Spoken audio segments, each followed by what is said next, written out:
La restauration et le transport sont au cœur de la vie étudiante. Pour mieux comprendre les réalités vécues par les étudiants, nous sommes allés à leur rencontre afin de recueillir leurs avis et témoignages. Bienvenue mesdames et messieurs sur Journal TV étudiant. Bonjour mesdames et messieurs, je m'appelle Awa Koulibaly. Nous sommes là aujourd'hui pour vous faire un reportage sur la restauration et le transport dans le campus du Mali. Aujourd'hui, nous allons parler des conditions de vie des étudiants dans les campus universitaires au Mali. En particulier, des aspects très importants, le transport et la restauration. Ces éléments jouent un rôle essentiel dans la réussite des étudiants, car ils influencent leur ponctualité, leur santé et leur concentration. Le transport est l'un des premiers défis rencontrés par les étudiants. Dans plusieurs campus, beaucoup d'étudiants viennent de quartiers éloignés. Ils utilisent différents moyens de transport, comme les bus publics, les Sotrama, les mototaxis ou même les marches à pied. Cependant, plusieurs difficultés existent. Reportage à l'Oudab. Bonjour tout le monde, je m'appelle Alou Dabo. Aujourd'hui, nous sommes dans les campus universitaires de Kabbalah. En ce moment, nous allons interroger quelques étudiants pour connaître leur avis concernant la restauration et les conditions de transport utilisées pour venir à l'université.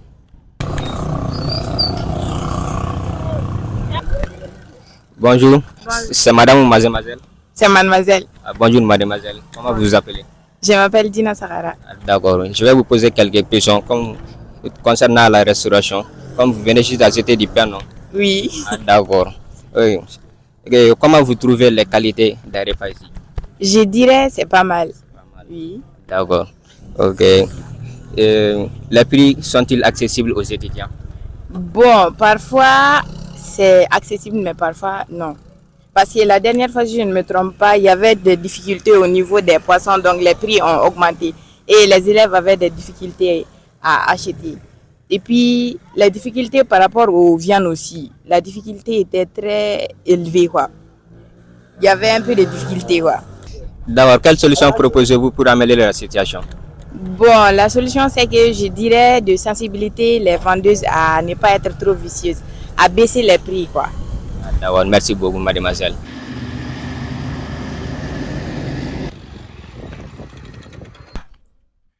Bonjour, monsieur, comment allez-vous? Bonjour monsieur, vous allez bien? Oui, je vais bien, merci. Comment vous appelez? Moi c'est Abouakar Bengali. D'abord, Abouagar Bengali, nous allons vous poser quelques questions, si possible. Vraiment, il n'y a pas de souci. Oui. Donc, comme vous venez à moto à l'université, je vais vous demander quels sont les problèmes que vous rencontrez durant ce trajet. Bon, merci de m'avoir posé cette question vraiment. J'attendais l'opportunité pour évoquer les problèmes que nous rencontrons au cours de ces trajets vraiment. Et l'État doit quand même mettre des mesures sur place pour empêcher vraiment les gros camions vraiment de rouler avec excès pendant voilà, la journée vraiment. Parce que les camions ne font que marcher sur les étudiants. Vraiment. D'accord, monsieur. Bon, est-ce que les stationnements des motos sont bons au campus? Bon, vraiment, sur ce point, on peut dire Alhamdulillah. Vraiment. Parce qu'on peut passer des mois et des mois sans y attendre parler des vols des motos. Oui. Bon, la dernière question, est-ce que quelle solution vous pouvez proposer pour améliorer votre situation?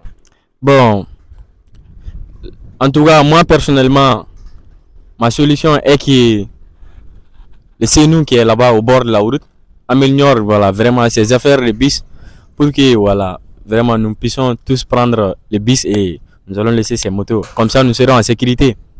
C'est ma solution. D'accord, merci beaucoup, monsieur. Merci beaucoup.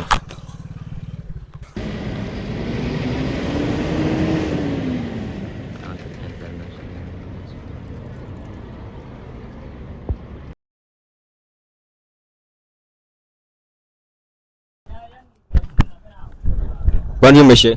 Bonjour, ça va? Oui, ça va, alhamdoulilah, et vous? Oui, ça va, alhamdulillah. Comment vous appelez? Bon, je m'appelle Suleiman Koulibaly.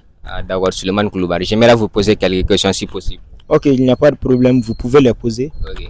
Comme je vois bien, vous utilisez des bus pour venir à l'université. Bon, j'aimerais savoir comment vous trouvez les conditions des bus là. Oui, bon, on utilise bel et bien les bus pour venir à l'université. Bon, les conditions de bus sont confortables, mais pas assez. car on voit il y a des gens qui viennent en étant arrêtés dans les bus et les retournent à la maison de cette même manière. Ça, dans un pays comme le Mali, ça ne doit pas l'être. Voilà, ça ne doit pas l'être. D'accord. D'abord, monsieur, est-ce que vous-même vous sentez en sécurité durant les trajets? Bon, on ne se sent pas assez en sécurité durant les trajets, car il y a des camions qui roulent à grande vitesse, comme vous-même vous pouvez le constater. Bon, si on roule à grande vitesse sur cette route étroite là, c'est pas facile à prendre. Voilà. Et quelle solution vous pouvez proposer pour améliorer la situation? Bon, ma solution est que les autorités compétentes doivent chercher des solutions et pour la gestion de la route, quoi. Pour que les gens viennent confortablement à l'université et qu'ils retournent confortablement et à leur destination. Merci pour votre collaboration, monsieur. Merci.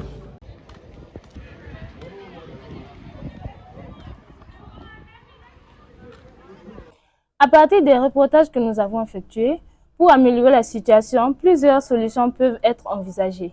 Augmenter le nombre de bus universitaires, améliorer l'organisation des horaires de transport, renforcer la sécurité et la ponctualité des moyens de transport, améliorer la qualité et l'hygiène des restaurations universitaires, diversifier les menus proposés, construire les plus d'espaces de restauration, subventionner davantage le repas étudiant. Mesdames et messieurs, en conclusion, le transport et la restauration sont deux éléments essentiels de la vie universitaire au Mali. Leurs améliorations permettraient d'offrir de meilleures conditions d'études aux étudiants et de favoriser leur réussite académique. Il est donc important que les autorités et les responsables universitaires travaillent ensemble pour apporter des solutions durables.